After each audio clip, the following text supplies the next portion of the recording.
Daciana had been a wet nurse to a boy family after she... Oops. Hello everybody and welcome to my July wrap-up. As per usual, I've been reading a lot less this year. For lots and lots and lots of reasons. Right now they're all not ones I really want to discuss with the internet. They're very personal reasons. Is it raining outside again? It's forever raining here, I swear. In July, I read a grand total of 4 books with an average star rating of 4 stars. It's really good. While I only read 4 books, I generally kind of enjoyed all 4 of them, or at least was pretty fine with them. The first book that I read was actually the audiobook of The Amityville Horror by Jay Anson. It's a very strange story as to how I got to this book, which was that.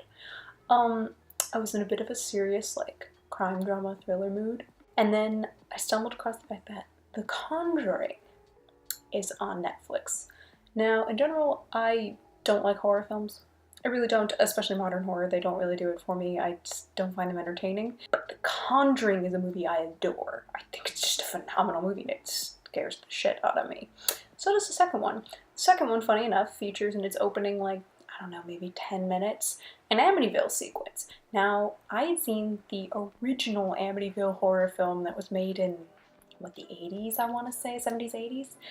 Long time ago. Never saw any of the remakes or the sequels, whatever, was not interested. I just remember seeing the original, and I was just like, it's a weird horror movie, but, I mean, it's like a solid haunted house movie. Now, to take it back to The Conjuring and their Amityville sequence, I knew that the Conjuring films are taken or based upon, inspired by cases that Ed and Lorraine Warren investigated. And apparently, Amityville was a real thing. And Ed and Lorraine Warren were at the forefront of paranormal investigators who went and investigated Amityville. And for some reason I never knew the Amityville horror was an actual thing that happened. For some reason I always thought it was just something somebody made up. And it just sort of entered folklore, I guess. Look, I didn't say I was smart all the time. But I was like, oh shit, that was a real thing that happened. And then I found they were like, oh yeah, then there's this book this guy wrote all about it. And I was like, I want to read this book. My library had the audiobook. I listened.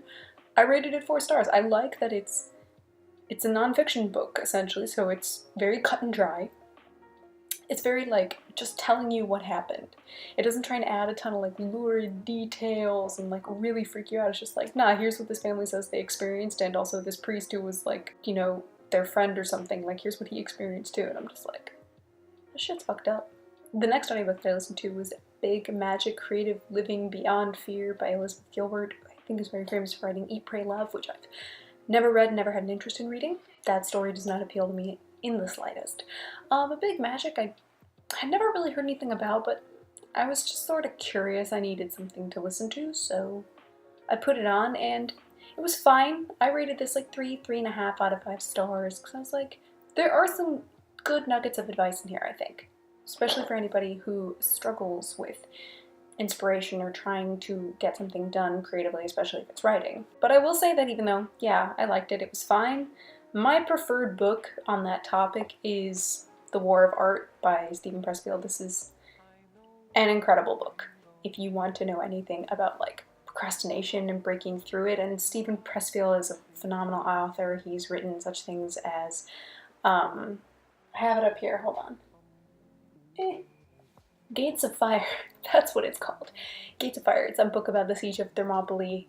It's fiction, but it's incredibly well researched. I think one of the military institutes actually has it as required reading. I think it's VMI or West Point or something. One of them has it as required reading. And he writes a lot of historical kind of war fiction novels and ancient warfare. He has, I've also read his novel on Alexander the Great, and really great stuff if you've never read it. But The War of Art is a book that I adore. It's sometimes hard to find, but it's super short. And I would honestly recommend that one over Big Magic, but to each their own. And then there was actually the last audiobook that I listened to. I did so many audiobooks this month. Was Emergency Contact by Mary H.K. Choi. I'd sort of heard about this book before it came out. I remember seeing the cover and kind of adoring the cover. I think it's striking and simple and it's nice. And I thought the premise was oh, okay, I get this. And I listened to it and I rated this also a kind of like 3.5 out of 5. It's not perfect. It's got some things that, like, thinking on it longer, irk me. But I'll admit, when I finished it, I kind of wondered if I should have read it. Just for the sake of my own mental health and the emotional state that I was in, I don't know if it was a good idea to read that exact story. There were too many things that were really close to stuff that I was struggling with, and I was honestly a little concerned for myself as it kept going, and because I figured how it would end, and I was like, that's not going to make me feel good.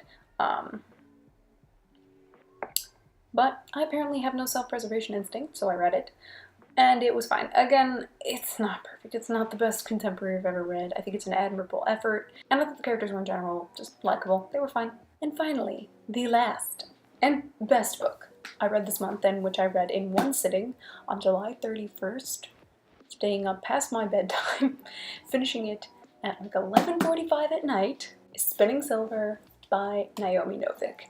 I cannot tell you how much I've been anticipating this book. It was one of my most anticipated of the years. As you can see, I have Uprooted here. I had to move it because I wanted to store it with Spinning Silver and it didn't fit where it was sitting before. And I love Uprooted. Uprooted was one of my favorite books I read the year that it came out. I remember reading it as an ARC and thinking it was fabulous. And I was so excited for Spinning Silver because it was pitched as a Rumpelstiltskin retelling, which is a fairy tale I almost never see tackled. Like, I would just like to put in now that I would really love a crossover novel between Uprooted and Spinning Silver, because I think it would work. I just want to see these characters interact. And also, like, not to be dramatic, but I would kill for Miriam, our beautiful woman we see on the cover here. I would kill for her. And I love her. She is a queen.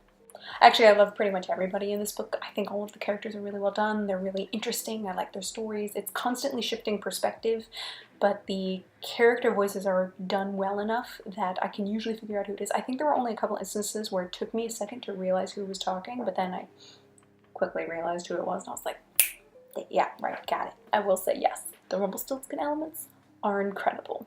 The kind of, I don't even want to call them fae, but I guess they kind of are like the wicked folk. Love that. But there's also, again, and I said this about Uprooted, a lot of kind of like Howl's Moving Castle vibes, especially with one character, and I'm sure it's coming from a base mythology, but I'm like, I think because I had Howl's Moving Castle in my head when I think of Uprooted, like, I saw it in Spinning Silver again, and I was just like, I'm not even mad. I love this. Also, there's a scene that I straight up was like, this is like a Frollo Hellfire scene. Y'all know what I mean. It's not my fault. If in God's plan, he made the devil so much stronger than a man. It was like Howl's Moving Castle, Howl and Calcifer meets like Frollo Hellfire, and I was just like, this shit is fantastic. 5 stars. Like 10 out of 10, recommend. Going to read again. But yeah, I'm already reading some books now, so we're definitely gonna have at least one book in August that gets read. Thanks for watching me ramble today.